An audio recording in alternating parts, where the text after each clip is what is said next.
Yeah, we're in. You know what I'm doing. Do I just... Yeah, You're that's good. it. You're good. Cool. If you haven't recognised the voice already, shit already. How come you take your shoes off? Cause You get serious. nah, do you know what? I think when it's time to have a conversation, yeah. Maybe it's because I've been here for a little while. Should I as well. take mine off? Why not? If you want to, it's up to you. But I just feel like I it's. get cold feet though. No, I'm No, not. don't do it. If you don't want to do it, you don't. I'm cold. I've just come in from the cold, so Yeah, exactly. We'll off a little bit. When it's time, like, see, when I want to get into like just have a conversation and just feel at home. Yeah. I feel like I just take my shoes off and then I feel like I'm in the moment. Amazing. Because like being present is important to me. And there's been times when I just haven't been present. So I'm like, you know what? Let me just take my shoes off. Do you still live close to here then? Yeah. So Yeah. I'm like, I literally live down the road. Amazing. How are you? Yeah, good. It's been a weird week because I got COVID just before the album came out, so I haven't really Crazy. felt like the album's out. Yeah. And then I got out like 2 days ago, and then they presented me my #1 award today, and I'm like, oh fuck, it is out. Yeah, I haven't really like clocked it, you know. Because we were supposed to do this before. Yeah. And then obviously you got COVID and that, and I was like, it's so mad how these things like. I got COVID just before I had to go and fly away and do a doc, yeah? And it's like, loads of people I know that caught it when there was something that was going on in their life at some Yeah. point. Do you get what I'm saying? It's I so got mad. it just before. Well, I didn't. My wife got it just before the Euro final, and I bought Euro final tickets back in like 2019 because I was like, whatever happens, I'm whoever's playing in it. And so I'm just waiting, and then like the day before she tested, and yeah. What did you get? Like, what was your symptoms? Well, I had flu beforehand, so I was basically, my daughter had caught flu from play school. Yeah. So I was really ill with flu, and then super run down because I was sort of getting up at 3 o'clock in the morning to go to Finland and then fucking France and all this stuff. So I was really run down anyway. And then I tested one day and had it. So I think like I had flu symptoms, but then also COVID. So you got it light then? No, I got it pretty heavy. Oh, you did? I got it. Yeah, I'm not heavy. I wasn't like hospitalized, but I definitely had all the like. Yeah. Trouble breathing, Yeah. pains in my legs and all that sort of stuff. Pains in the legs. Yeah, what Remember I was symptoms did saying you that? have? Yeah, That's exactly what I had. Yeah. You know, like people were saying to me, do you know what? It's all right. It's just a little flu. I'm like, yeah? Anyone that just got the little flu, I'm like, well done for you. Because mine wasn't no little flu. I have people I know that had no symptoms at all. Yeah, I know. And I saw you like, I don't know, you recorded a video for something on the other. I think you was like, maybe you was talking about COVID or whatever. And I was like, right, you look all right. I mean, obviously I know COVID don't work like that. But I'm like, oh, you look all right. See, when I got it, bro, I was done for. Yeah. I definitely regret not cancelling shit. Because I did some like Italian TV show, like at the peak of me feeling like shit, and I remember just being on camera and being like, oh, I can't do this. Yeah, and then it ended. I was meant to do an interview afterwards, and I was like, can we just do that tomorrow? I need to. Did you get the fatigue thing as well? Like, yeah, but the thing is, my daughter got it, but my wife was away when we were. So I was then with her for the 10 days, and there's not like. You can't say to your daughter, can we just chill? She's like 14 months. Can we just like lie on the sofa and chill for a bit? So it was like, I kind of like was constantly moving the whole time. Yeah. Let's talk a little bit about that actually. You're a whole family man. Yeah. Like a whole You got kids? I don't have kids yet. All my friends have got kids. All my close friends and that have got kids, yeah. And it's very interesting to see how it changes them almost immediately. You know, like, some will say, you know what, I didn't even feel like I could feel love like this. Yeah. Do you understand what I'm saying? Or well, because it starts off, because everyone told me that, and then it starts off, and you go, well, where is it? Because you're super protective, but you think that it's going to be like a light switch, like, and now I feel this, but it just sort of creeps in, and then suddenly it's this intense, lifelong love for something. It's cool, but it's definitely not like I expected. In the hospital to be handed Lyra and be like, and now it's but it was because it was such a like full on birth. By the time she came out, I was more worried about Cherry than I was about Yeah. One of my best mates actually said to me, I think when his missus had his son, I spoke to him on the phone and the first thing he said was, you know what, I feel like I need to just go central London and buy her something. I don't know what. He was like, the respect that I have even just of witnessing that. It changed my view on gifts as well for new mums. My best mate Emma had a kid like 3 years ago, and I remember sending a cuddly toy for the baby. And then when Lyra was born, I was like, fuck sending presents for the kids. We are sending lasagnas for the freezer. We're sending bath salts. We're sending candles. We're sending stuff that makes the mum's life easier and nicer. Because it is always nice to get like a present for the child, but really the person that needs the most love after birth is 100%. Yeah. People. This is the thing. Yeah. Even when I go to like see like like a child's like a baby's birth, like the first birthday, then everyone just buys hella toys. Yeah. And it's like, okay, cool. When we actually really think about this, I feel like there's two things that at play at this. One is our actual own ego.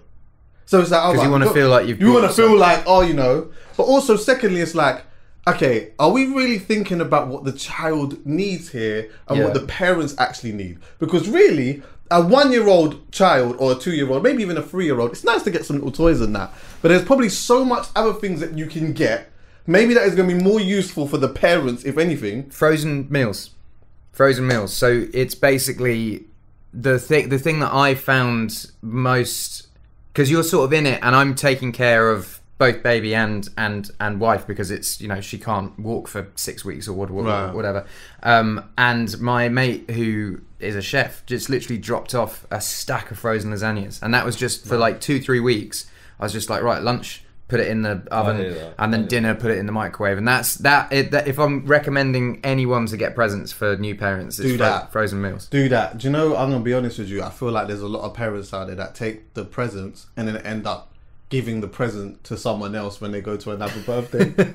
Like, you know what? We got bare presents in the loft, We're going to this person's birthday. We might as well just draw for the loft. Go and find out what's in there and go and recycle the present. Have you ever been at a party where someone's given a gift that you've given them to? Yeah. I've actually seen that. I can't even lie. I've seen that still. Yeah. But no one would know. I can't even do all of that because I don't want to. Do you understand what I'm saying? That's mad. But a conversation I do like to have a little bit with some people as well is, you know, like, you turned 30 this year, and like, I don't know what it was like for you, but I feel like as young men, when you start getting closer to that age, you start almost reflecting on things in a different type of way. Because it's like, you know, as an 18-year-old, 30 seems far. Yeah. And then it just comes so And you're quick. also meant to have everything figured out by 30. Right. You know? Yeah. How was it like, coming closer to that stage for you? Where were you at? That's what the album's about. I had a proper quarter-life crisis with it. Because, I mean, I know a lot of people would look at my career and be like, oh, because it's been successful, everything's figured out. But my personal life was a fucking shambles. Like, my career was always flying, but you never have time to actually build your personal life because you're always away. So it was getting home after tour, COVID hitting as well, and being like, fuck, who actually am I? If I'm not on stage with an acoustic guitar, who am I? Like, what? How do I fit in the world? And that it was turning 30, getting married, having a kid, and then losing a really close friend of mine, and all of those happened within a short period of time. And yeah, I guess I had a quarter life crisis with it. But I all my friends, it's happening to as well. All of my friends are quitting their jobs and actually starting jobs that they want to do. You know, you spend the album's called Equals because it's the end of a question and the start of an answer, like in between. And your 20s is just, what sort of music do I like? What sort of food do I like? What kind of like relationship do I want to be in? What kind of person am I attracted to? What sort of movie? And then when you're 30, I think, and even more so when you're 40, I've heard, you stop really giving a fuck and you go, this is what I'm interested in, and the social pressures sort of disappear. You start getting invited. You start getting invited to things and going, I don't really want to go to that. Do I care? Do I value that the same? Do I care about it? Like, bro, you know what? See, for me, my 20s, like, were so sick.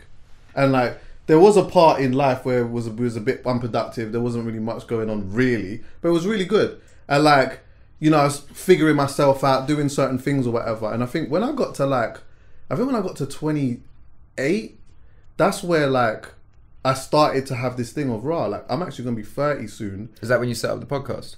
Yeah, literally. Like, literally around there. And, like, Yeah, literally around then. But even then, the podcast was like at a very small stage then. I didn't even know what I wanted to do. And like, I found myself in a real, like, it was just a real mind fuck. And it had a lot to do with what you said, bro. Just like, you're supposed to have everything figured out. You're supposed to know what you want to do. But I don't think you are really. I think there's like, because I had a conversation with one of my best mates the other day who was talking about another one of our best friends being like, oh my god, like he's just got his first house and he's flying in this job and he's doing this, and I was kind of like, but he thinks the same about you or us. Like everyone's sort of like, what the fuck am I doing? Like, having something figured out doesn't mean you have everything figured out. Right, exactly. You know? And mate, my dad's 63. And I know that there's still some stuff that he's figuring out. You never get to a point in life where you're just done. You know, there's always something new. There's always something different. You know, like my mum had me and my brother, and I guess she'd figured out that life kind of goes like this. But then we fucked off and left home, and then suddenly she's like, okay, well, what's my life now that my kids aren't at home? And yeah, I mean, all through life, there's going to be chops and changes. And I say to my friends all the time, and they kind of have a reply of like, well, it's all right for you, obviously, because they just assume that money and success equals figuring shit out. It definitely helps. There's definitely parts of my life that are less stressful than others, but I'm still just as fucking lost as everyone else and unsure what is going on. You know, I think what happens is you get to a certain stage when you actually realize it's okay. Yeah, it's all right. But I think that's 30. I think you reach 30 and you go, oh fuck, everyone is actually in the same boat. Because in your 20s, it's kind of this like rat race where you're going and you sort of see your friends doing this and that kind of spurs you on. But when you're 30, it's the same thing where you're just comfortable with just existing, hanging out, doing what you want to do, not having to go to this party, not having to go on that holiday, not having to I don't know, keep up with people. You're, and I think 40 is even more so that.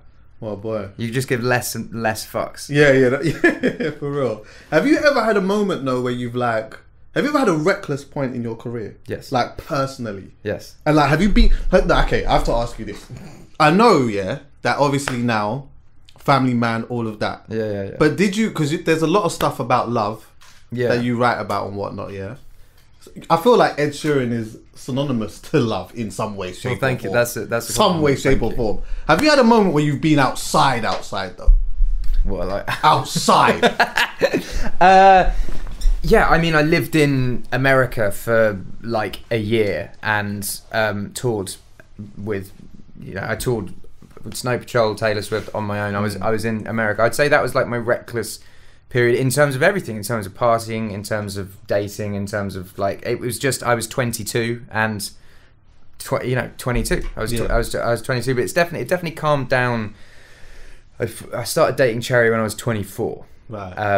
And she's from your school, right? Yeah, she's from my high school. She's in my group of friends, and she basically moved to America to go to university, and then she started working on Wall Street. And then when I was playing New York in my reckless phase. Yeah. And I had outside. And I had my best friend Lauren like tour for me on the Multiply tour. That was when it was really reckless because I didn't have security.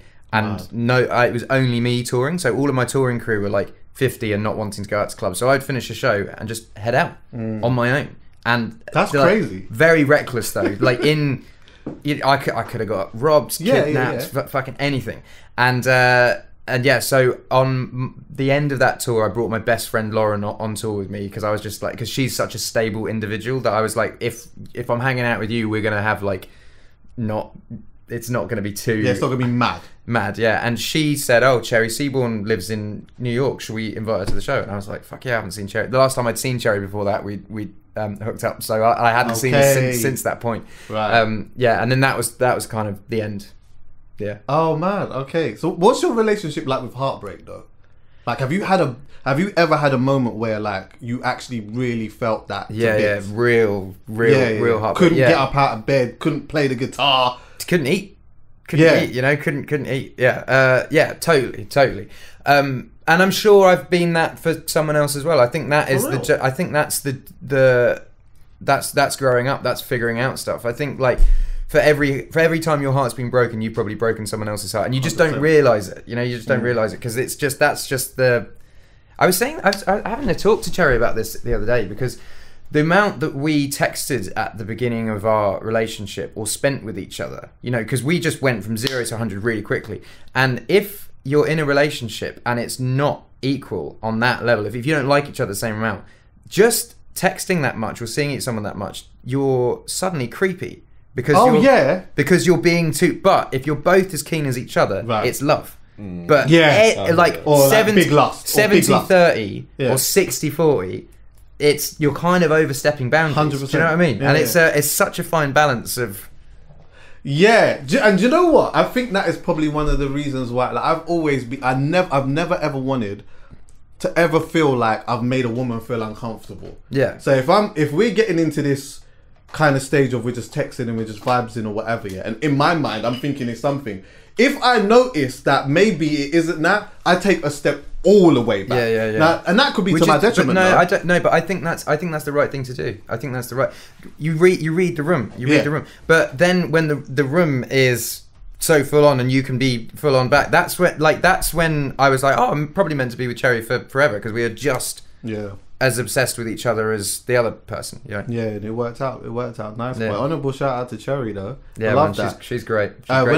She's in New York at the moment. Is it? Yeah. I went back. I started thinking to myself, I wonder if there's a girl from my school that I would have been able to connect back with later on down the line.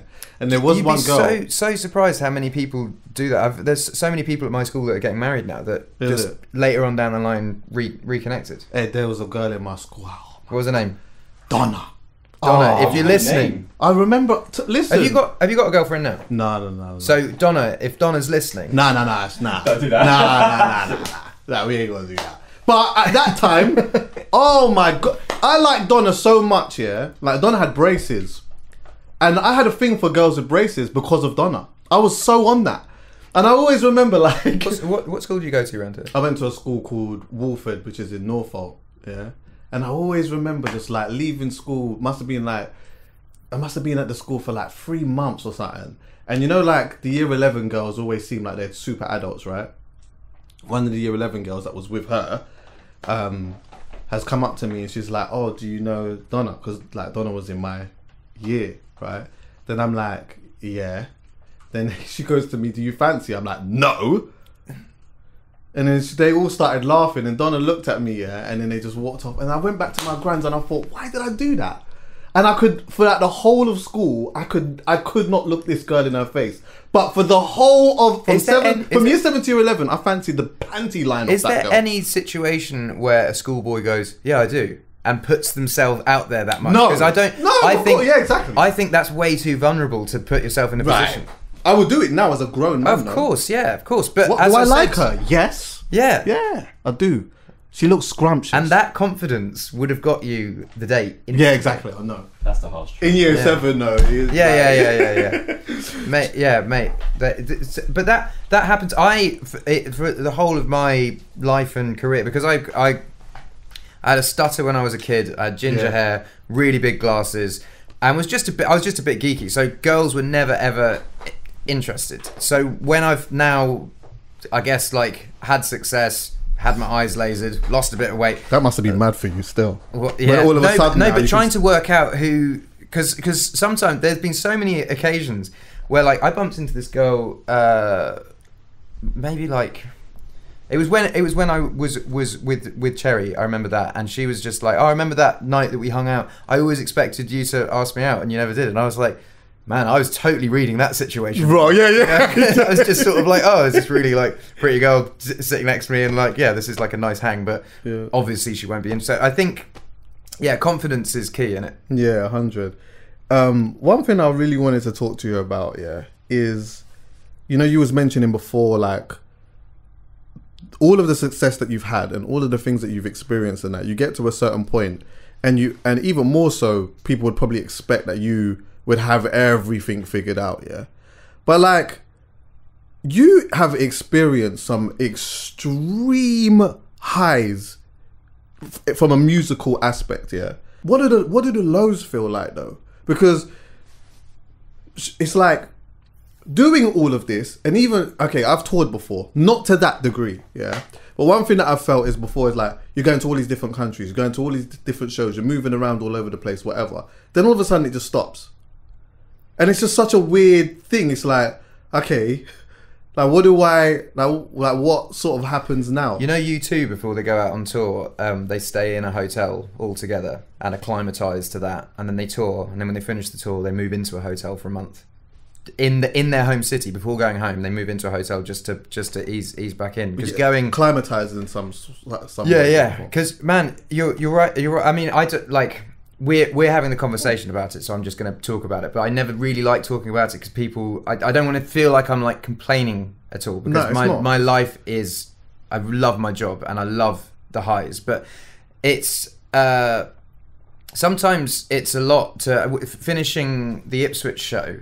And it was the final day of that tour, and that tour was the highest grossing, most amount of tickets ever sold. The album had sold like 25 million copies, and I stepped off stage at 28 and was like, it's all downhill from here. And I know it's downhill from here. And that and then there's also nothing to throw yourself into, because tours ended, the album cycles ended, and you kind of want a bit of time off, but also you don't. So yeah, I would say that the lows are, I think the reason that so many creatives have bouts of real depression is because there's a part of your brain that you open for feelings and thoughts and heart to get out of into songs, which is the portal that you want open to be able to write thoughtful and honest songs. But then that doesn't close when you leave the studio.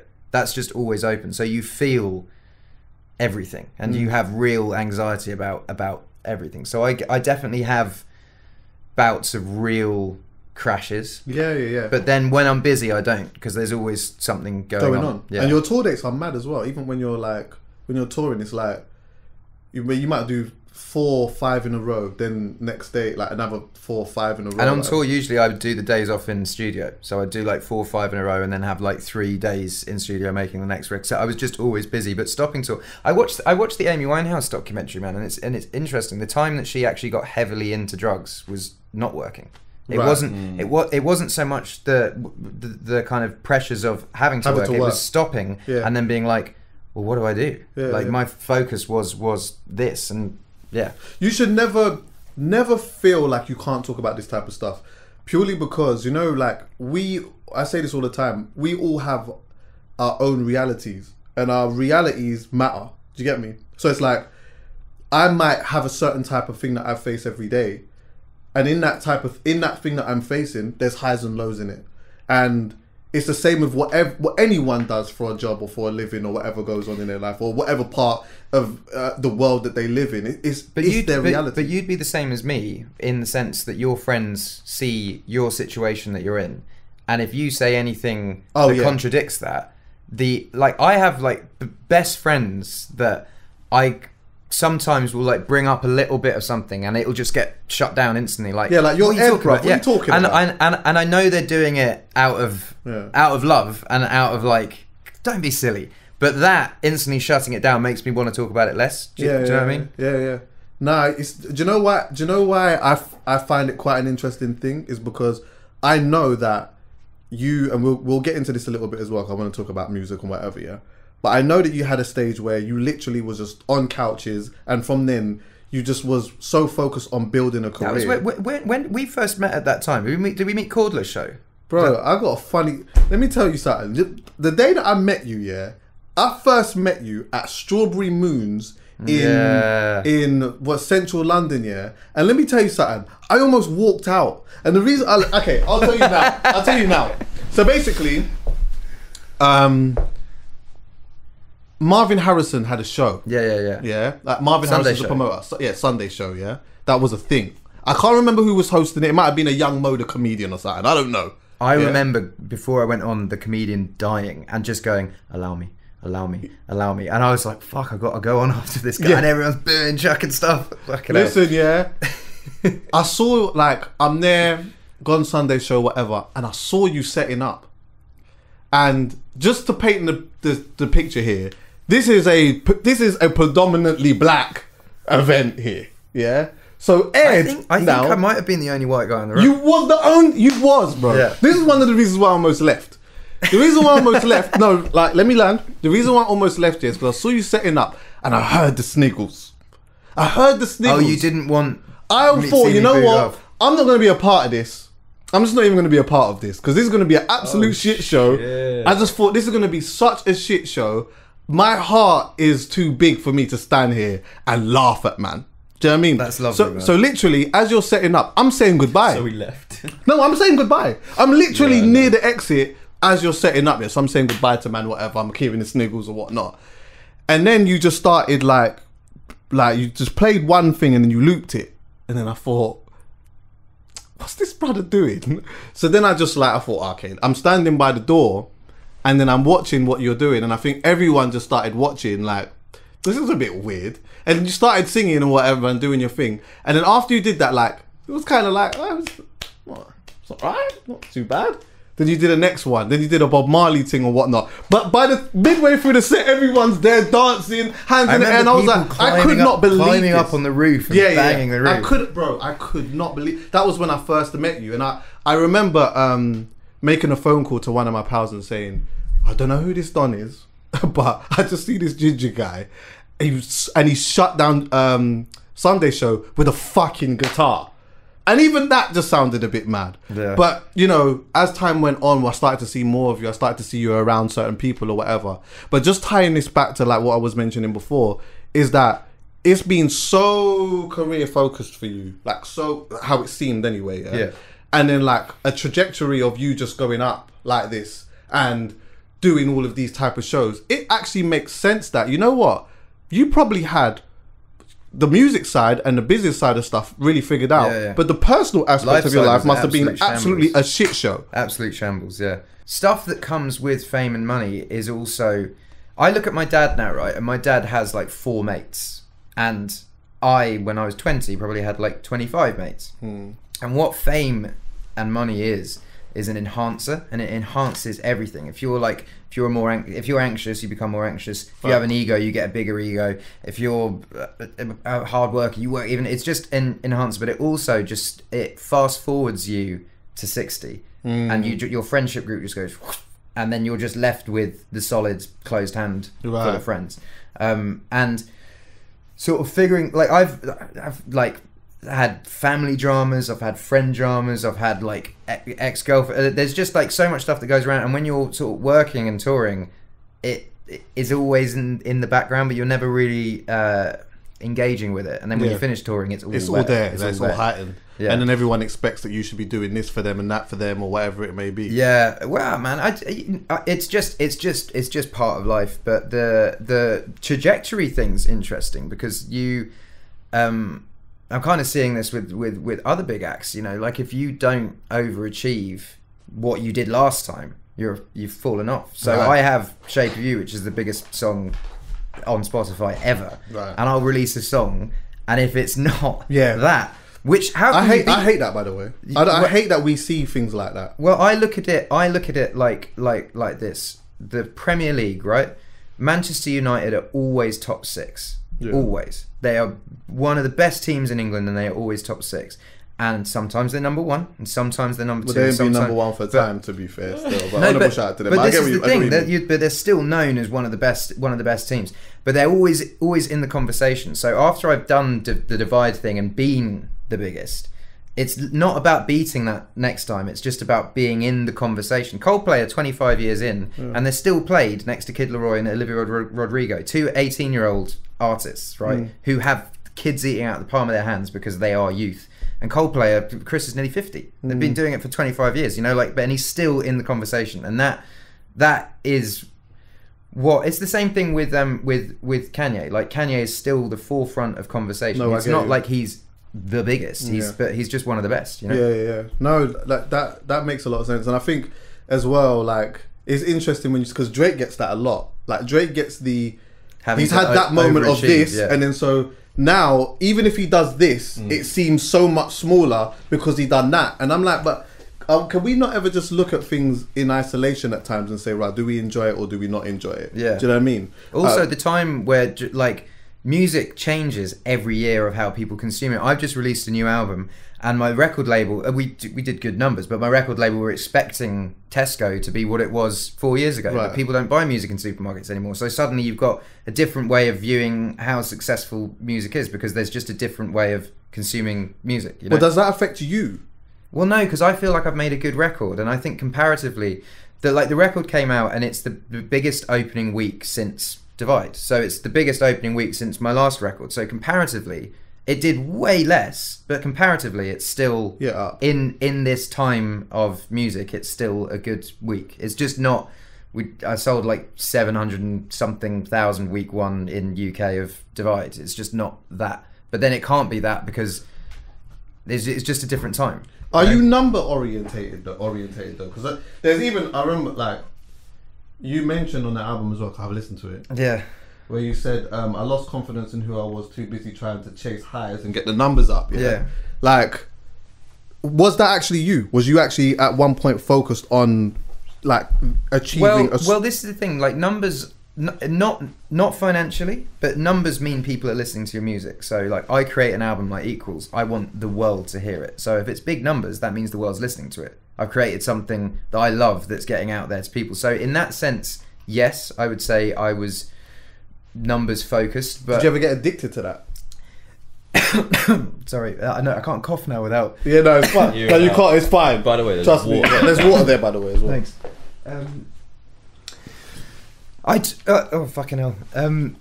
I've chatted to people about this because most artists get like one really fucking big song, one really really big song. I would say Drake's would be One Dance. Yeah. Weekend's is Blinding Lights. Adele's arguably Someone Like You, maybe Hello, but everyone has like one massive tune. And I was chatting to Shawn Mendes about this because he had Senorita, and it's just this global thing, gets to 1 billion streams instantly. It's the thing, and that feeling is addictive. And when Shape of You happened, I was like, I gotta do it again, and I kind of did it a little bit with Perfect, but the feeling of it is addictive because it's, you go to like Thailand and it's number one there, and you go to fucking Fiji and it's not, you know, it's like that feeling of being so plugged in everywhere.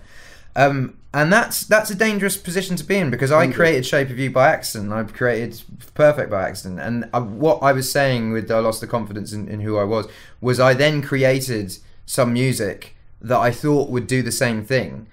That I still liked it, but then it didn't. And then I was kind of like, I say this to people all the time, because sometimes songs are released to be a hit, and then if it's not, what is it? Well, that's it. You got like, the difference is that this time you've gone in with the thing of, okay, I'm going to make a hit this time, or I'm going to attempt to make something that is going to be.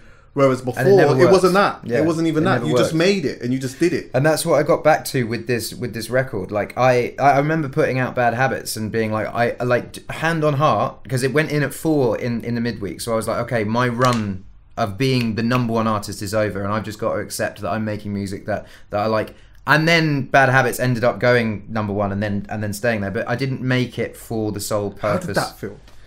Do you know, Chuckie, I have one award in my house, one, and it's the number one award for Bad Habits. Like, and I have it in my kitchen. I have no awards in my house. Actually, I've got my Ivor Novello's by the record player, but I've got none of the Brits, no Grammys, no fucking NIJ awards, because it's not. I don't look at them and go, wow, I achieved something with that. I go, oh, I won. Like, everyone nominated in the category was worthy of winning this. I didn't make a better record, because I'm not saying, like, awards are wonderful, wonderful things, but in terms of like having things in my house that remind me why I do this, and I have that Bad Habits number one award in my kitchen, just to, whenever I start feeling it again, being like, oh yeah, it's good, I look at that and I go, that was when you thought it was over, and you were so happy when you got that 10 years into your career, so happy to have this number one, and it's just a constant reminder of like, don't fucking take it for granted. Don't take it for granted. I get you. And this is, you know, I say to people all the time, like usually artists and that, I'm like, the music game is an interesting one, because usually you only have a certain time period being here. And sometimes some people have that super up and then it comes down very quickly. Some people have this and then it just comes down very quickly. But at some point, some people like Kano just keeps going. Oh my god, yeah. But there may be a time where, you know what, like things just change a little bit. Do you understand what I'm saying? And it's almost getting or coming to terms with the fact that could happen.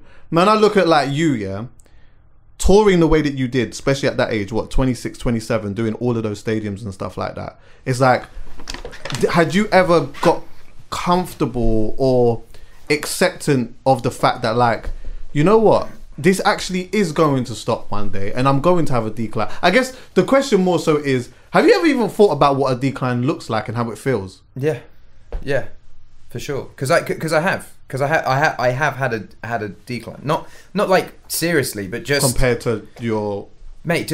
Divide.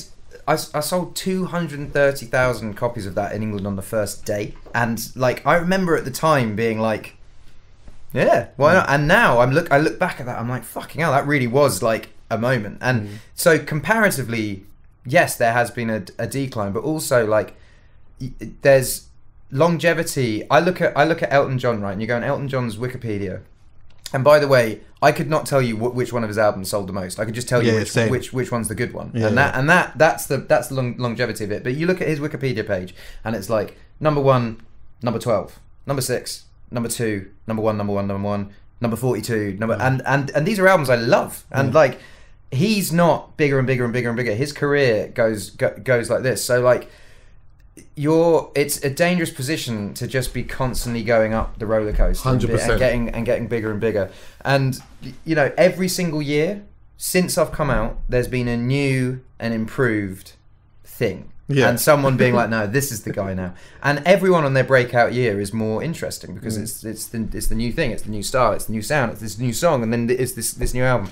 But then what's the second album, and then what's the third, and then what's the fourth, and then what's the fifth? And I look at someone like Jay-Z's done it incredibly, because he's done it without having to chase a Billboard #1 single. You know, he with 444, he just went, well, where am I at in my life? What's truthful to me right now? And that's what I've found with this record. And a lot of the criticism of this record has been, oh, it's about his married life and him being a father. And I'm like, but that's my life. That's your reality now. That's your reality now. You have to be truthful. And me trying to, like, I can't do Shape of You again. No, exactly. But listen, this is the thing as well. Yeah, who said it? That's Jay said it. If you want my old shit, buy my old album. Like, and I personally, like, for me, yeah, there's like certain artists that I like the old school version of them.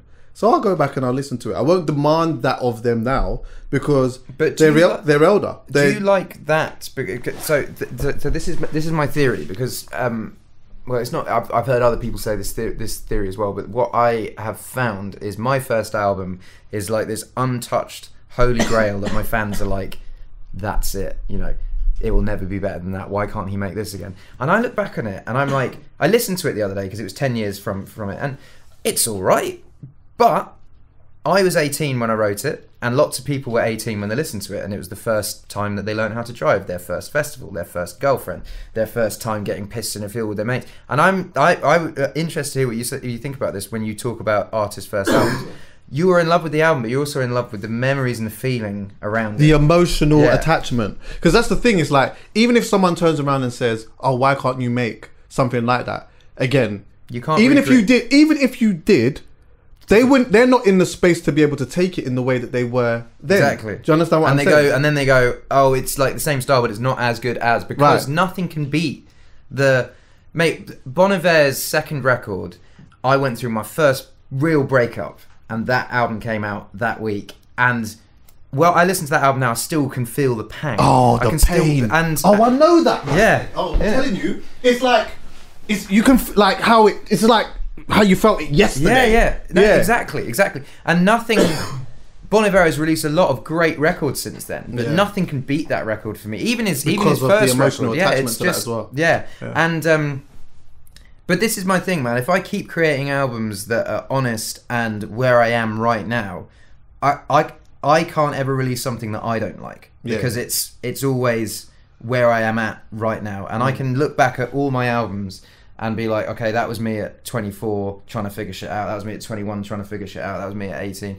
And mate, I look at collaborations, and that was 3 weeks living in Nashville with Fred Gibson, creating loads of fucking beats, having fun, and then being like, hey, let's fly to Houston and see Travis Scott and stuff. And like that's where I was at then, and I like, yeah, it's just a different. I think also you used a great example in Kano as well. Just recently, I've been listening to some of Kano's old stuff, yeah, for a few different reasons. One, for like inspirational purposes of something I want to do, and also just like listening to it and remembering like where I was at that time when when he dropped that. But where were you? Do you know what I do like? Huh? Where were you for 140 Grime Street? Oh my, where was that? Which he hasn't put on stream. It's not on stream. I know. Why not? That's my favorite project of his. I think that's a lot of like for like Kano fans. But also, you know what, Hoodies All Summer for me, sensational stuff. And the reason, the point I'm making more so is that like, now he's put himself in a position for me as a fan where I'm like, okay, cool. I know who you was then. Yeah. I know who I was then. I know where you was at this point. I know where you was at that point. But now you've positioned yourself in a place where it's like, okay, you go away for a couple of years. But see, when you come back, I know you've got something to say. I know there's something that's going on. I feel like with J. Cole as well. I think the correlation between Kano and J. Cole, because every single album when it comes back, it feels, as you said, it feels like a moment when they have to release this. They have to say this at this point, rather than they just need to make an album and for the sake of just making an album. I think usually when they tap out, they've tapped out. You know what? I'm gonna go and live life for a little bit, which I know is. Have you had Kano on here yet? No. We spoke about it before, lightly though. But he's gonna come. Kane will come. Honourable shout out to Kane. Who's on your hit list? Who's on my hit list? Kane's one. Jay Huss is the next. Little Sims, and I would say Skepta. I would like to. And you know what? Maybe some manager. I'd like to talk to your manager. Stuart, yeah, absolutely. I would really like to sit down and talk to Stuart. I like to see. Getting him doing an interview is difficult. Do you know the thing is? I think it's really interesting to just hear the perspective of someone that has had to make sacrifices, but in a different type of way for the person that they look after. For as hard as I work, he works doubly as hard. He gets like 1,000 emails a day, and he replies to all of them. It's insane. I will say, I'll be honest. Yeah, you said this before, and I'm glad you said this again. What a percentage! There was our management contract was up, and we share a lawyer. And my lawyer said we can actually put the percentage down to 10% rather than 20, and that is quite a normal thing. Cool. You can get 5. But I said, man, like for the amount that I asked him for my 30th birthday. I said, Stuart, for a week, please don't touch your phone. Just like relax for a week. He works so fucking hard, and he is the reason of my success. Like all the album is basically curated by him.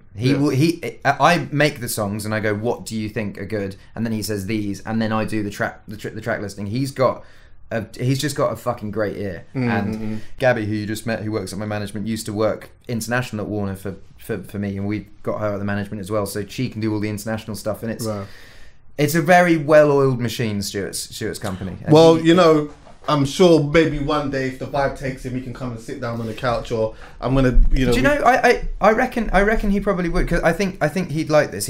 Every now and then he does an interview. He does like one every sort of like 3 or 4. Is it? Yeah.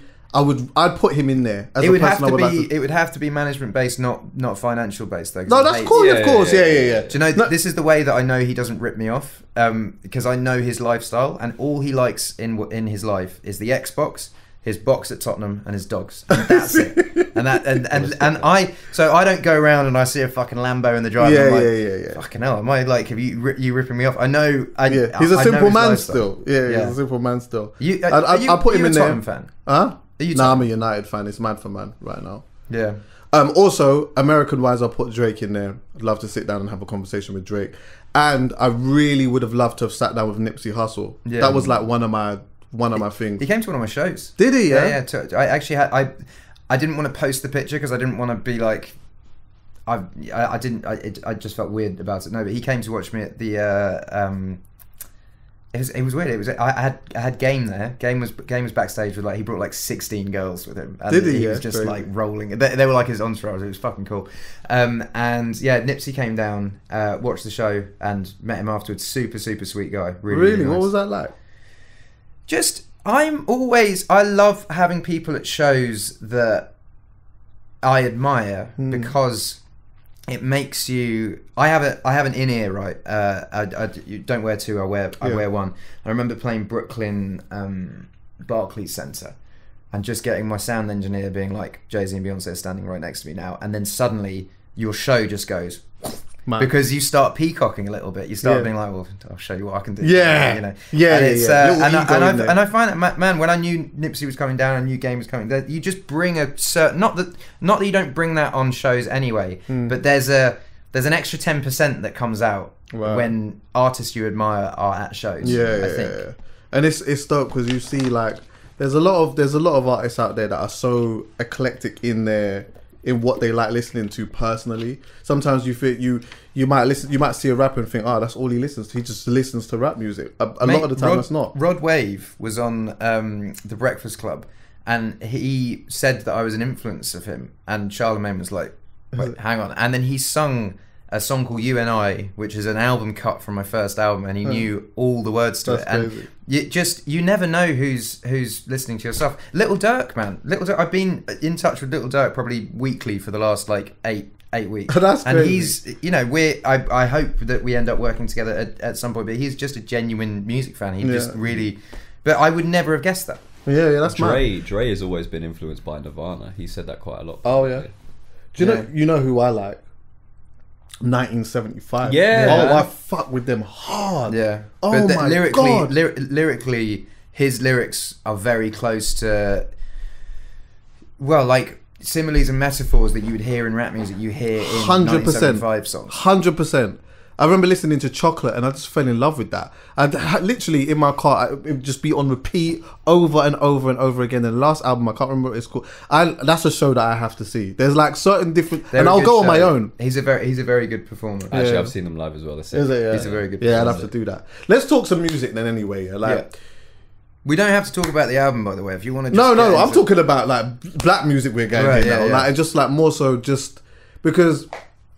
This was a part of the conversation I was going to bring up a little bit later, but remember I was talking about how I met you and whatever. Yeah. Actually, we had a really good conversation at JME's wedding as well, which is when I saw you with a Nokia, a Leica. I was like, what's going on? And you was telling me about you just trying to. That switch wedding off, was so nice, man. What was your? So nice.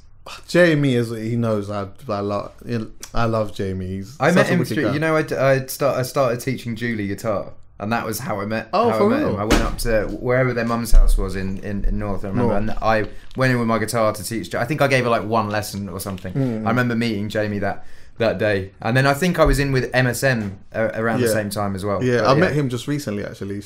Bro, I feel like UK black music has been it's been an impact for you in many different ways, yeah. Because you've been around it for such a long time, and obviously, you've shown a massive, keen interest towards just artists, MCs, and just being around it. Yeah, where did it start for you though? Where did your start of liking UK black music start? I know depending on the generation that you come from, some people might say So Solid, some people might say no, it wasn't. It was I remember buying 21 Seconds on CD single, but in terms of album, it was Boy in the Corner. That was the first one. The first person I ever worked with was I was 15. I did a song for Slicks from Rough Squad and DJ Scholar for a Slicks mixtape. And that was over MySpace. I just message bombed it was around when Chipmunk was doing Westwood as well, so I was messaging him and his mate Shallow and being can we do a song, so I just message bombed everyone, and Slicks and Scholar were the ones that got back to me. But it was Dizzy, and then I remember getting really into Playtime's Over, Wiley. And then all the Boy Better Know mixtapes, Big Nasties, What's the Story, Brixton Glory, Drugs and Chicken, Mr. Wong, Channel U, that was... Mr. Wong! What? Not on the Longage? Yeah. Oh my god, I remember that. Also, actually. his tune with Titch. Jamie and Flirter. Yeah. Flirter's my guy as well. I Yeah. love Flirter. But so Dirty Jones, and you can end up with a broken nose, get punched, stomp. Bashy as well, man. I can't. The Chopper. I ordered a mixtape, and I remember it coming with a Chopper Chops. Chopper Chops on it. See Chopper Chops. Yeah, for me, that has to be in my top 5 classic. Is that the one with Crying Out Loud on it? Yes. Yeah.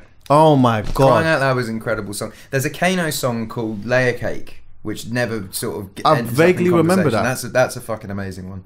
But yeah, no. So that was the first flirtation with it in terms of me loving it, and then when I moved to London, understand, I grew up in the countryside, like middle of fucking nowhere, like 30 minutes from Ipswich. Bare farms and that.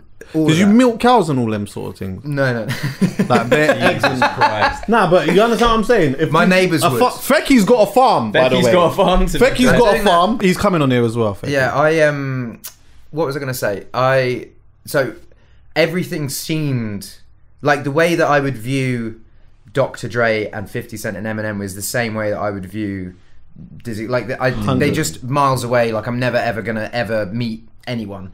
And then I moved to London, and suddenly it was just like, oh yeah, like I think my first session was with Scorcher, and then my next one was with Wretch, and then suddenly this was when I was like 17, and then suddenly I'm like, oh fuck, like people are around. You know, I bumped into Sway at that Sunday show. That was the first time I met Sway, and people were just around. Yeah. And honourable shout out to Sway, by the way. Yeah, incredible guy. And Biggs. This is my demo I put up there as well, man. That's a fucking great record. Oh my god. And he's got the bandana. Yeah. Oh my. Do you know what? I need to revisit that actually. I rebought it the other day. I found my CD collection because it was kind of all in boxes in my garage, and I got sent a cassette by not to name drop, but I got sent a cassette by Eminem, and I was like, fuck, I need to find a way to play this. So I bought a cassette player, bought a CD player, got a vinyl, and then just got all my old CDs out, and I had the Sway one, but it was missing the CD from it, so I rebought it. Yeah, I remember when he was on that promo run, and he was just about. Like, I can't even remember how I got, because I actually didn't even pay for it. Either he gave that to me or someone gave it to me. Maybe Benny gave it to me. I'm not even sure. Yeah, but yeah, that's a classic as well. Actually, so mate, Benny's crazy because I used to watch Benny Scars as the jump off street battle guy. Yeah. So for those who don't know, Benny, that's my pal. More than my pal, that's my brother. Yeah, be real about it. Yeah, and you know, sometimes when I do it, people are like, "Oh yeah, the only reason why you talk about Dave is because of it," and I'm like, Dave is the coldest. Like, what are you talking about? Benny, I won a competition to be signed to Island Records in 2009, and it's mad. I've actually got promo CDs in my house with the Island logo on it. Like I was on for one song, and I used to just go in there and just sit in Benny's office because I obviously knew him from Mike Assassin versus Iron Solomon and Stick of the Dump and all this stuff. So I was like, fuck. I have to pause you just so that people know exactly what you're talking about. Yeah. So Benny, he used to work for the Jump Off, and the Jump Off obviously had all about. Did you ever go to any of them? No, I was like 16 at the time. Yeah. Okay, Jump Off is like, honestly, I feel like there should be a documentary about Jump Off, and also what that actually, how it contributed to. Well, because it was Pro Green. That was his start, isn't it? 100%. Pro Green was like. They used to have all different types of battles. So they had a basketball one, all the way down to a dance battle. They had a pillow fight, wasn't it? Huh? Was it the Astoria, right? It was in Mean Fiddler. I think before that was Astoria, and then they moved around. But when Benny first started working there, I never went to begin with. I went to when it was in Mean Fiddler, which is right by the Astoria. Before that, I think they was in King's Cross, and then they moved back to King's Cross anyway. But they also had a rap battle. That's where Professor Green was like really excelled and whatnot. But yeah, Benny used to work for them, and then he got a job at Island, and I knew. So Jack and Archie both went to college in Norwich, and I went to a similar college in London. The guy from Norwich basically found me playing in Norwich and got me a slot. It was a college in Bromley by Bow. And actually, do you know who was in my class? Do you know Badness? Yes. Yeah, Badness was in my class, and I remember him playing the Jammer song. You know, they give it to the girl. Yeah. I remember him just pulling that up on screen and being like, "This is my new tune." But anyway, so I get this deal with Island Records, and I'm sort of like, "Fuck, it's Benny Scars, I'm just going to go and sit in his office every day and just chat to him. And I remember him being, because I said I wanted a remix of my tune, and he was like, well, I've got 2 artists, man, take a pick. And it was Tinchy and Devlin. I'm obsessed with Devlin at the time. He was another one that I just, like, as soon as I got on that Example tour, I was like, I have to be friends with this bloke. So I just, like, hung around. That's how you and Devlin, because this is the thing as well, yeah. So I'd obviously seen you perform prior to all of this, yeah. Then later on, I started to see more of you. And then I started seeing like you hanging around Devlin a lot. Yeah. And I was like, I never asked, but I was like, how did that? Because you two seem like you got on very well. And really, do you know what? Even in hindsight, actually, a Devlin and Ed Sheeran EP thing or project together sonically would have sounded all right at that time, I think. Mate, it still would. I still see him. I try to go to Dagenham once a year and go and see him when I'm back and free. I think I last saw him at my wedding, but man, he's a lovely guy. Like really, really kind-hearted, beautiful soul, and just the best lyricist. But yeah, so and so that's how I met. But I used to have loads of sessions with Devlin, Criminal, and Getz in Louis White's studio in East. I can't even fucking remember where it was.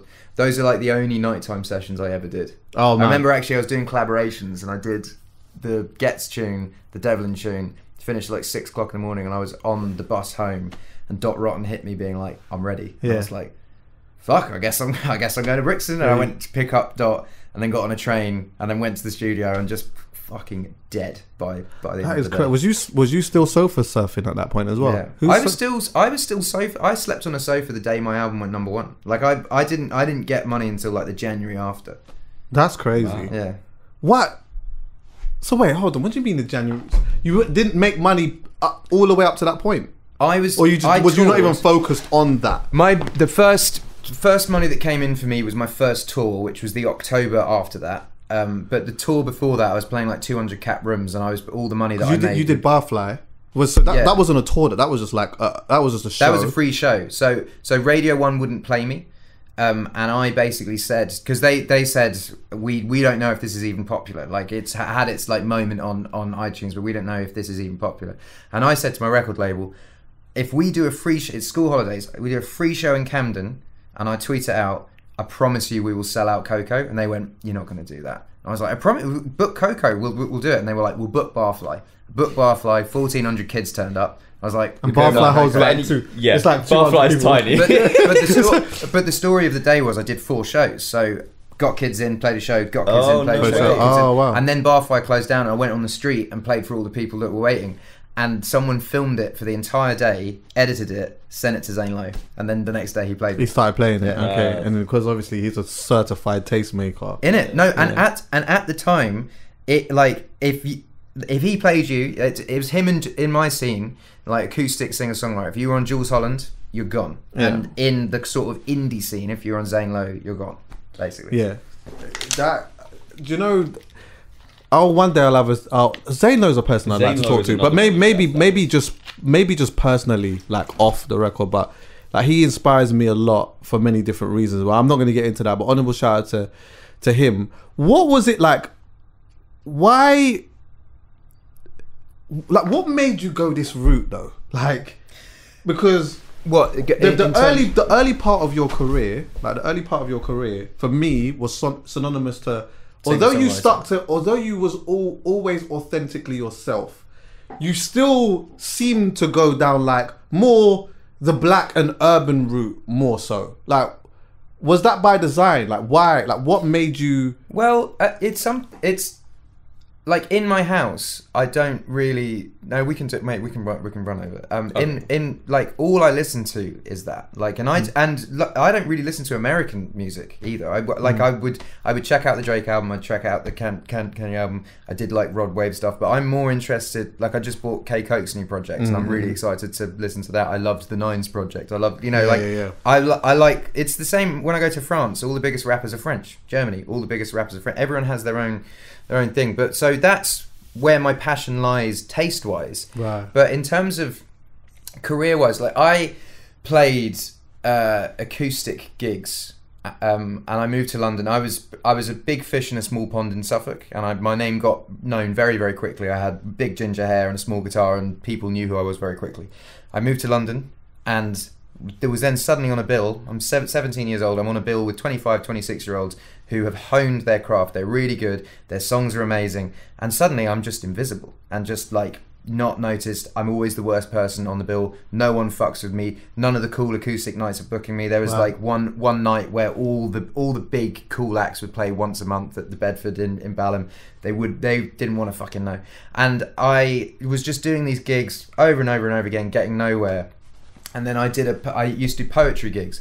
Just turn up and play a few songs at a poetry gig. And this poet that I know, Elizabeth there, was like, my friend runs a poetry gig in Inglewood in California. And I was like, well, that would be interesting. And I had money from selling CDs from my backpack. I had about 700 quid, and I bought a ticket. And I remember this first time I see my mum like properly cry, because I literally like bought a ticket and was like, see ya, I'm going to Inglewood. And I landed, and I went to Inglewood. I got picked up by John, the guy that was, bear in mind, I haven't got somewhere to stay at this point. So I ended up sleeping at John's that night, the promoter. And I walked in, it was so similar to, this was pre-Sunday Show. It's similar to Sunday Show. It was a poetry night, Inglewood, California, white, middle-class British guy goes on stage with an acoustic guitar. I'm getting roasted whilst setting up, basically. And I play the show, kills. I sell out all my CDs, and I'm like, fuck. And I say to John, I was like, are there any other nights like this you can get me on? And he's like, oh, Jamie Foxx has one at the Foxhole. There's also LA like R&B live at this venue. Anyway, these venues where I'd go on, I'd get roasted by the host as I set up, and then I'd fucking crush it. And I came back to England, and I was like, fuck doing these acoustic singer-songwriter nights. I'm doing nights where I don't fit in. And I'm not just talking about Sunday Show, but I went to go and play jazz nights, I played soul nights, I played funk nights, I opened up for Gracious K a couple of times. You know, like I was just about, I love live. I used to do like every single month, and I would just be going in, having people go, ugh. And then you stand out, because if I'm the only. It kind of goes to what I was saying before about seeing you at Strawberry Moons. It was like, initially, first seeing you was like, and then you ring your friend afterwards. Yeah, and I'm like, wow, there's this brother. Whereas if you went, I'm at Strawberry Blonde, and there's a Don who's Strawberry Blonde, who actually killed it. Like, but you go to an acoustic singer-songwriter night. I'm one of many. Right. I basically I stood out from the crowd. So, right. And also, the UK rap and grime scene was the only scene that embraced me. My own scene were like, this guy's not cool. Like even when I had success, my success was celebrated by the scene, and right.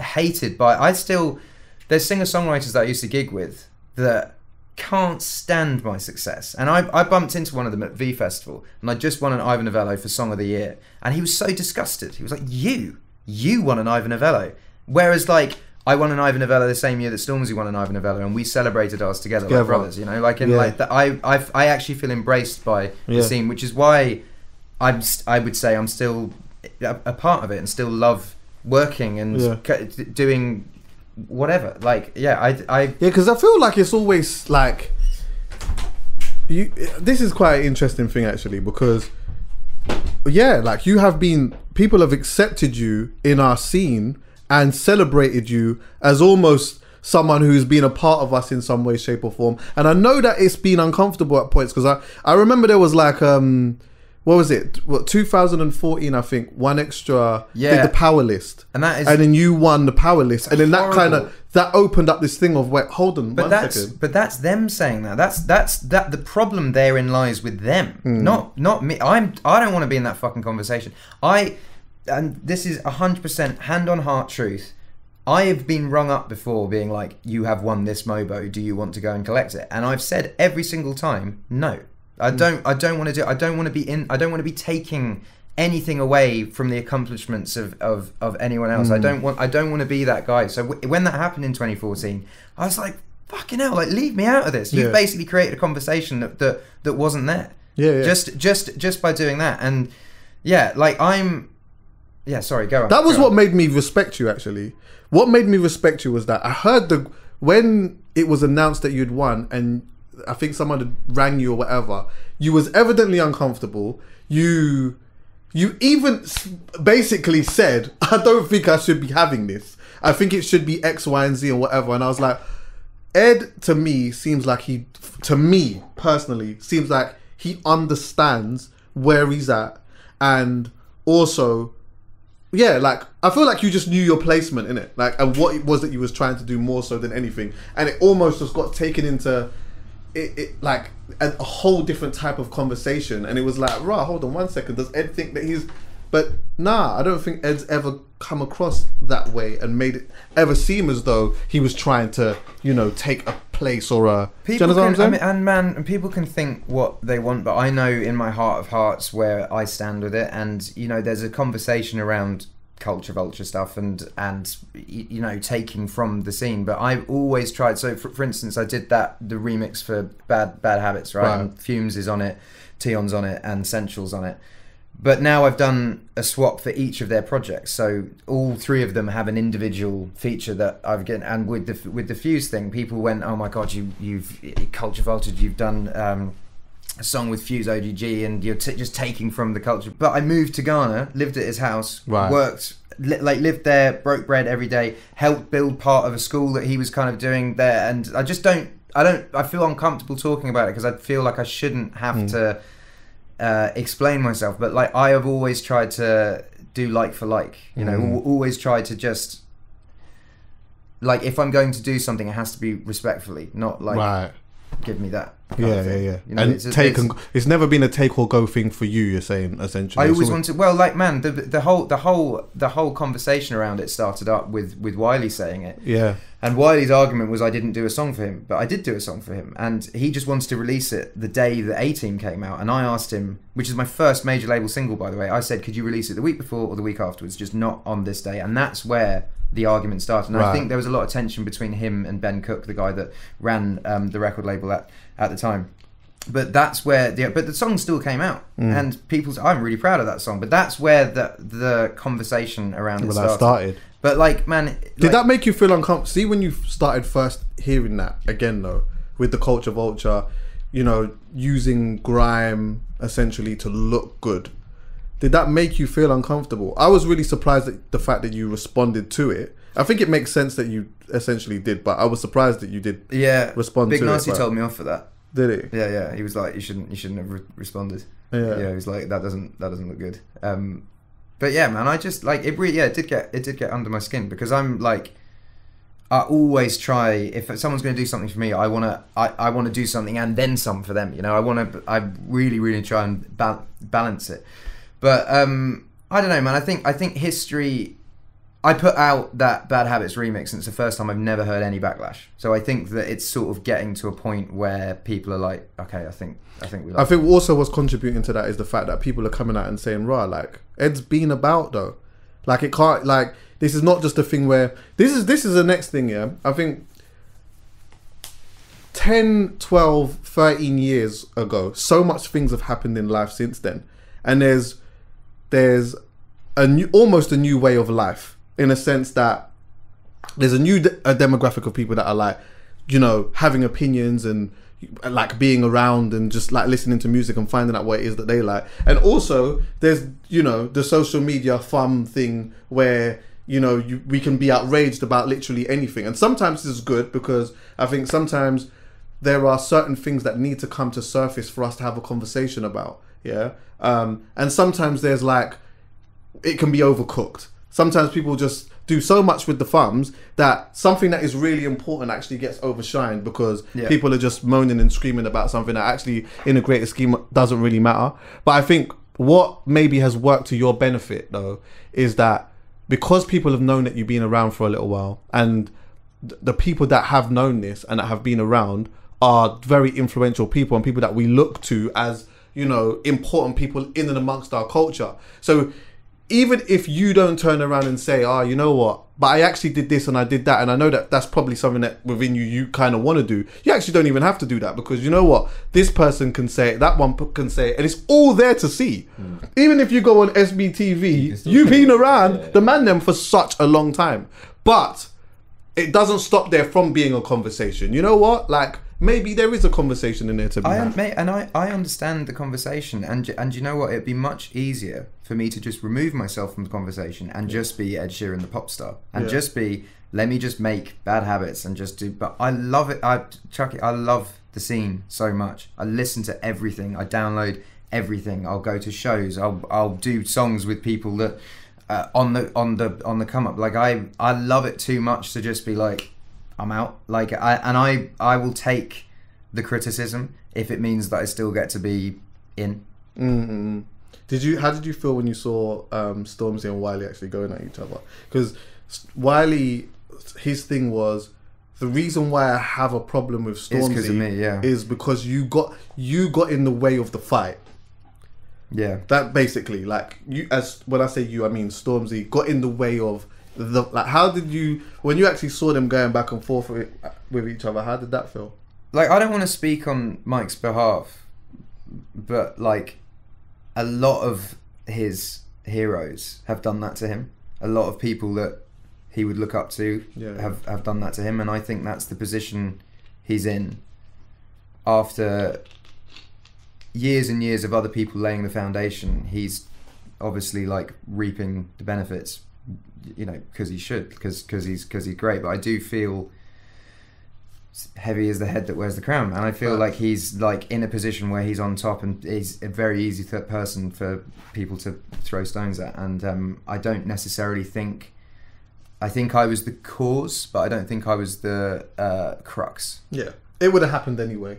I think it would have happened anyway. Well, it was, but I reckon those feelings were always there. Yeah, I get some flack for my position sometimes that I take, or the things that I bring up in regards to Stormzy and issues or whatever, and it's only because for me, and this is just my own opinion here, is that like, I see someone paying homage to the highest degree at times to everyone, and to I'm everyone, like, in my mind, I'm like, I do not get it, but I do. Did you see the pot of paper thing where he's being interviewed, and he said the reason he knew that he could do, he was in prison, and the reason he knew that when he got out he wanted to do music again was he heard Stormzy shouted him out at Glastonbury, and he was he knows who fucking hell, that must mean that.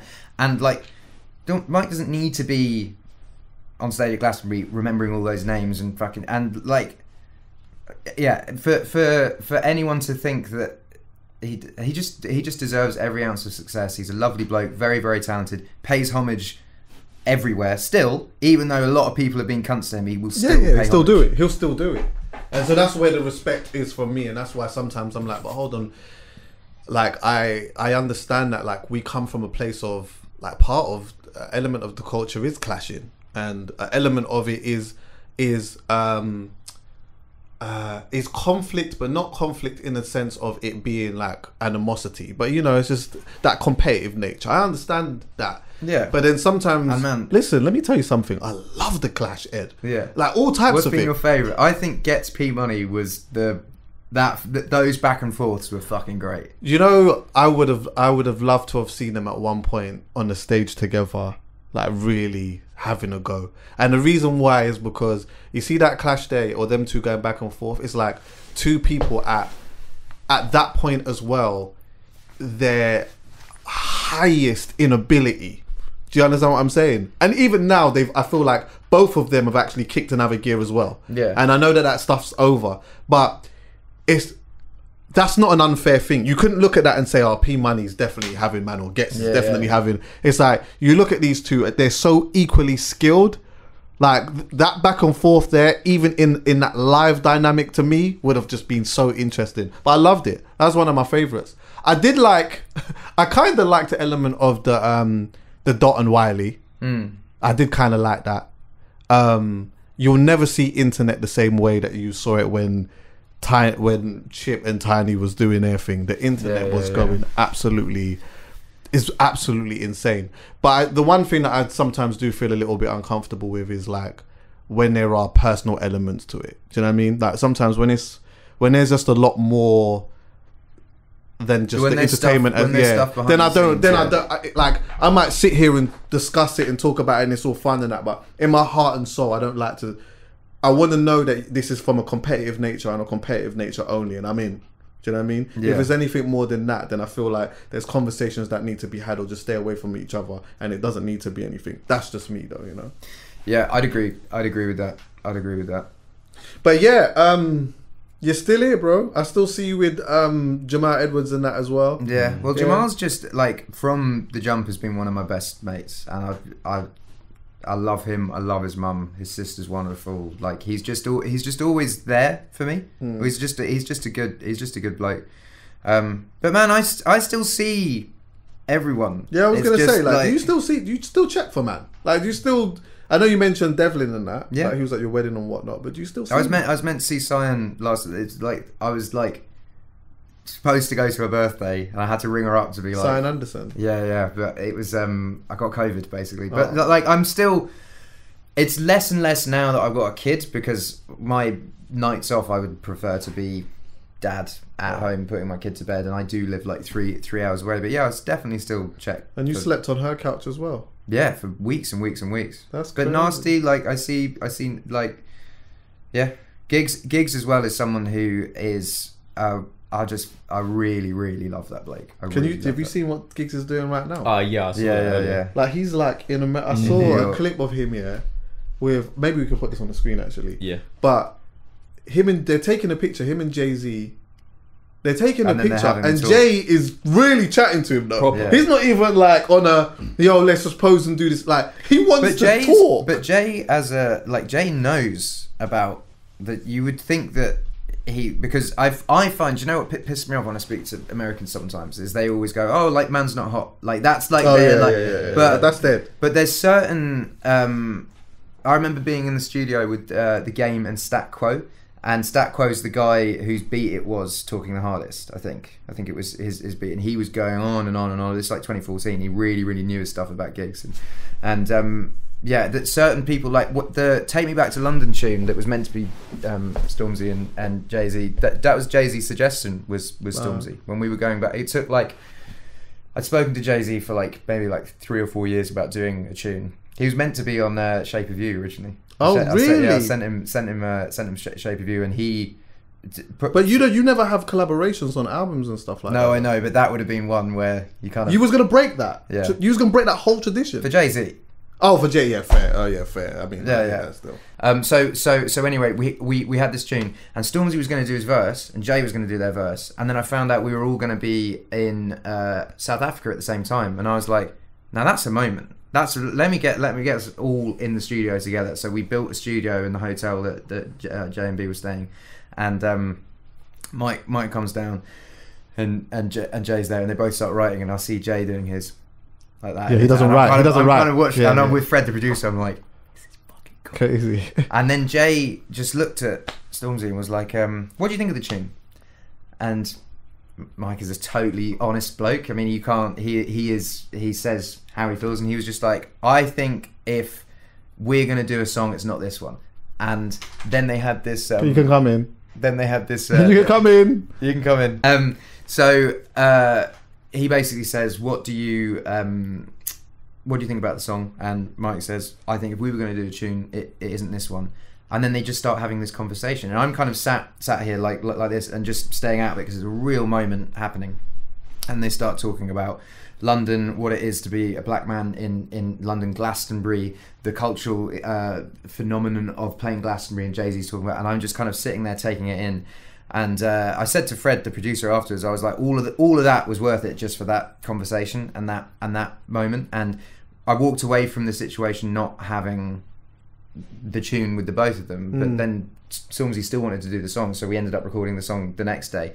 But the moment, I think, was more important than the song. Does that make sense? 100%. And also, I think the having Jay-Z kind of be like, man, that's not happened to me before. That was cool, and really respecting Mike's integrity. And then we went.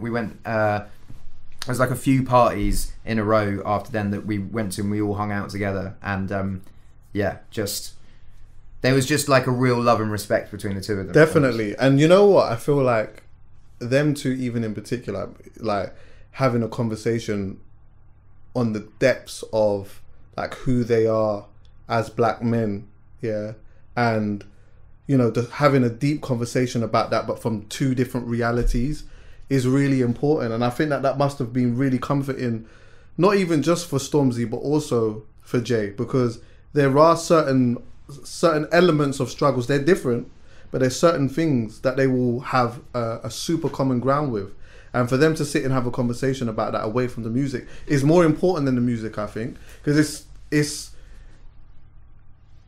yeah, I just think it's way more important than music. And even if they sat and never made a tune together or anything like that, that moment there, I feel, would probably be more important for them than anything, you know. And also, I think, had I just sent the files to each of them individually, the song would have happened. Yeah. But then that moment sort of ceased to exist, and the song ends up just being a thing. You know? Yeah. Whereas, and actually, I think the outcome of the song, then doing, getting H on it and getting JK on it and having Stormzy and doing it as a kind of UK moment, made way more sense. And I do look back at it in hindsight and go, yeah, that probably happened for a reason. In the moment, though, you're there being like, man, this is crazy. This is not what moment, like, from early on, yeah, when being around some of the man them and that, like, do you hold close to your heart? Like, have you had a time or a period early on where being around whoever it may be, where it could have been a studio session, it could have been a moment that you've had, have you got something that, like... Javel Walker, who used to go under the name Random Impulse, you know, yeah, of course. Yeah. So my darkest moment of my career was I used to live at Javel's. He lived at his mum's in Finsbury Park, and that Finsbury Park was the first place I lived, and he lived a stone's throw away. So when I ceased living at one place, I just moved in at his. Same time I was living at Signs and stuff. He actually took me to the Sunday show that one time. Oh, mad. So and I'm godfather to his wonderful little girl, and but the story around this, and actually it kind of goes into me being godfather and stuff, but I was on a roll, and I was playing bigger and bigger and bigger gigs. And I played Cargo, East London. I sold it out, and I played Cargo, 300 people. I don't know, maybe 500. But anyway, I sold out, all ticketed. But it was one of these events where, like, the promoter takes most of the money. You know, you kind of get if you get over a certain amount, you get. So anyway, I was in the bar with my dad afterwards, celebrating sold out gig, and he said, "Do you want to come back home? I'm driving back to Suffolk." And I was like, "No, I'll hang around." And anyway, the place shut down, and then I was standing outside. Everyone had gone, and I was like, I've just played a sold out show. I have no money in my pocket. My phone's dead. I have nowhere to stay. Yeah. And I'm like, and this is meant to be my career going well. And I remember I walked from Cargo to Finsbury Park because the only person I knew that would be awake was Javel, because he works at night, and I had no way of ringing anyone being like, can I crash somewhere?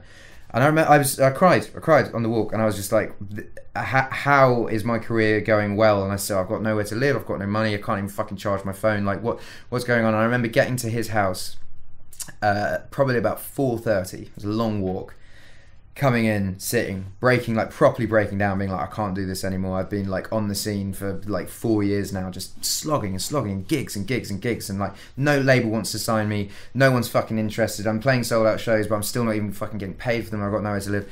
And he showed me a picture of the scan of his baby, and he went, but look at this, man, this is like this will cheer you up. And then instantly it all fucking left, and I was like, oh my god, man, this is the best fucking news. Mad.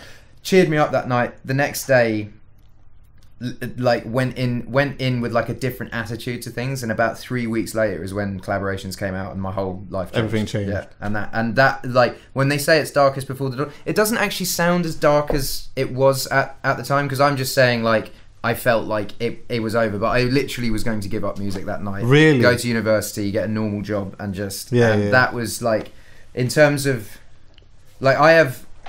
When you say I feel weird saying the man then, but when you say like, he's such an important figure in my life, Cyan is an important figure, right. Jamal is an important figure, Big Nasty is an important figure, Stormzy as a when people say no friends in the industry, like, you can't relate to that. No, but I truly do believe it, because I know lots of people in the industry, and I enjoy hanging out with everyone. But in terms of people that actually root for me and want me to win, because I know so many artists that whenever I win go, yeah, I was aired again. Yeah, and actually actively want me to fail. Yeah. People but they would never tell me this, but I just know, and I know, and I hang around with people, and I hear things, and blah blah blah.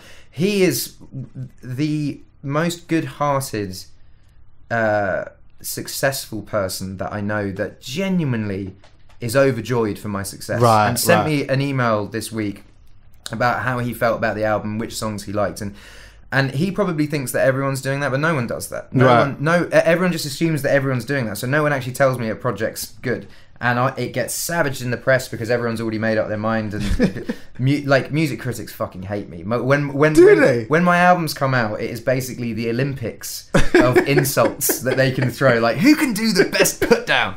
And so his email is him, Fraser T. Smith, and Dave, and Elton John all sent emails this week in depth about the album, what they liked about the songs. Dave rung me to speak about Joker and the Queen and what that song was, and blah blah blah blah blah, and like those, that I can't take that for granted in the industry, because I don't actually have many friends friends who are like famous musicians. I have lots of acquaintances and lots of people that I like hanging out with, but in terms of like actual, like, I would class Stormzy as a brother.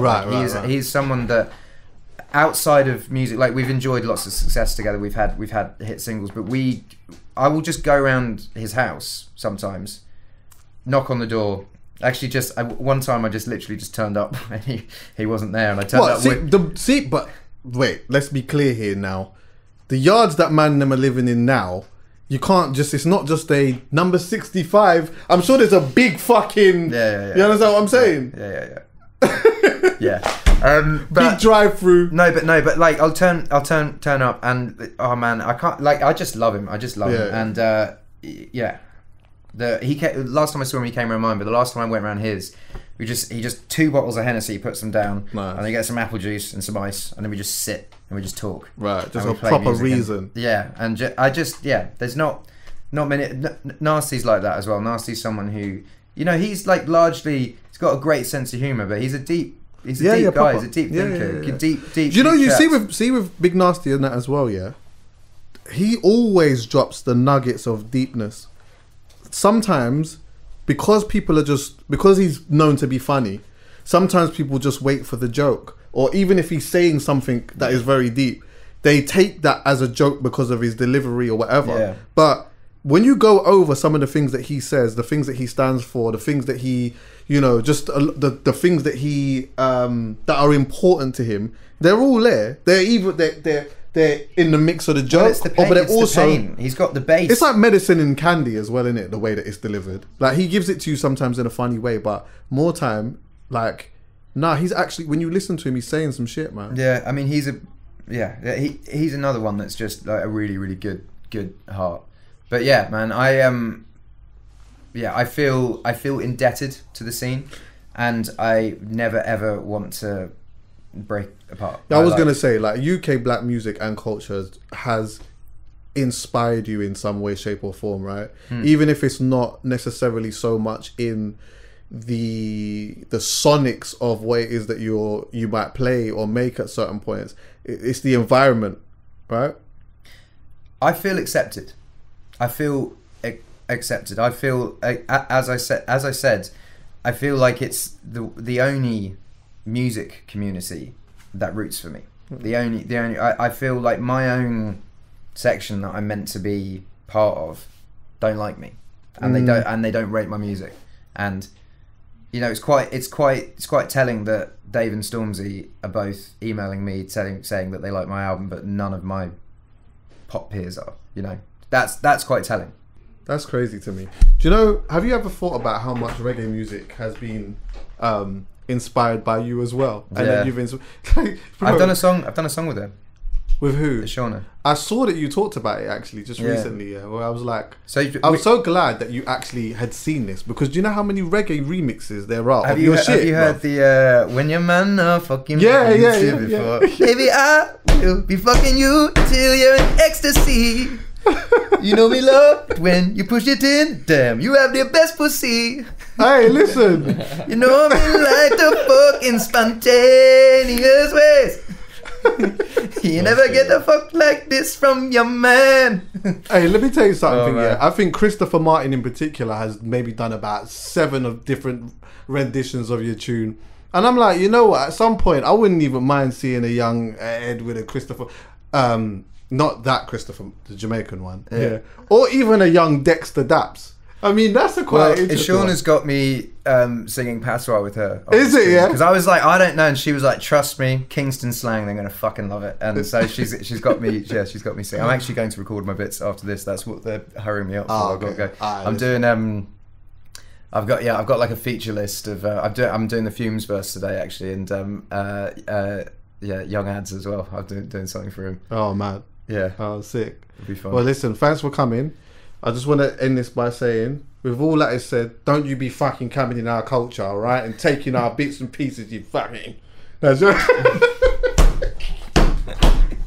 Now, you are accepted, man, and we do appreciate you. And I think as well, like, your journey has been a very, very, very interesting one. And like, to me, it seemed very pure and organic. Do you know what I mean? I know about the relationship. And man, I do listen to your podcast, and that is like, I know that everyone that's on your podcast might not agree with you about that about me, but I do know that that's what you think. And like, because the thing is that this comes from me seeing and knowing things like personally and privately. The platform that I have is, I can't always come here and say, oh look, I heard this guy, I saw X, Y, because that's where it gets into the chatty patty lines. I always have to come here more as a fan and neutral and discuss stuff. Do you know how much times that then we might be even having a conversation about something and I know the actual fact because I was privy to but I can't do that. I was there, or I was privately at this wedding, or I was at this, and like, I don't take my phone out and do all this type of stuff. Once the mics are off, I want to ask you a question. Yeah, so like, I see things, I know stuff and whatever, and I do believe that the conversation is a conversation to be had though, because sometimes people do come within our culture and they take away from it, and there's no homage at all. And I can also hold my hands up and see that me taking 2 years off and not doing anything, and then coming back and doing a song with Stormzy, JK and H, and not doing anything in those 2 years, I can see why that looks like that. But I just didn't do anything in those 2 years. It wasn't I was saying no to one rapper and yes to, I was just not doing anything. So I can see. Yeah, to some people they'll look and say, right, Ed's just trying to be cool again, or Ed's just trying to be amongst the man. Let me tell you, I've never been cool, and I never will be cool again. No, but I never have been. Like I just make music that. I wrote a song that Westlife sing now that is number 3 in the iTunes chart that they sung at Pride of Britain Awards, and now I'm going off to do a song for young ads. I love straddling both worlds. It's what's exciting, but I'm not cool. I'm not. I hear that and I love that. Cool. Right, so all right. Yeah, we have to go, but Ed, bro, I appreciate you coming down. Thank you. That was great. And man, good luck with everything. Thank you. I'm sure we'll do a part 2 at some point. So. Yeah. Like, sorry, just one thing. We always end it on this. What is one thing that everyone needs to know about? You can't say an album though. So I always ask people. It could be anything. It could be an Instagram post. It could be it could be anything. It could be something that you watched. It could be a book you read. It could be mate. There's a anything. TV show, and man, I gave these DVDs to Dave, and he still hasn't fucking watched it. It's called Love Hate, and it's an Irish gangland TV show. Yeah. It's like The Wire, but it's Irish. And it's all like Travellers, IRA, it's fucking amazing. Their last episode had 1 million viewers in Ireland, which is like 1 in 3 people watched it, and it just hasn't really travelled outside of Ireland. But it's called Love Hate. I think it's on Amazon, but it's kind of low budget for the first 3 or 4 episodes, and then they get the budget for the second season, and it is fucking great. So that I would say, and you're probably not going to watch it. Dave still hasn't watched probably it. will. I gave him. You never know. I probably will. You never know. I'll message you. It's really good. It's really good. Anyway, love for coming through, my bro. Nice one, man. Thanks everyone. Nice.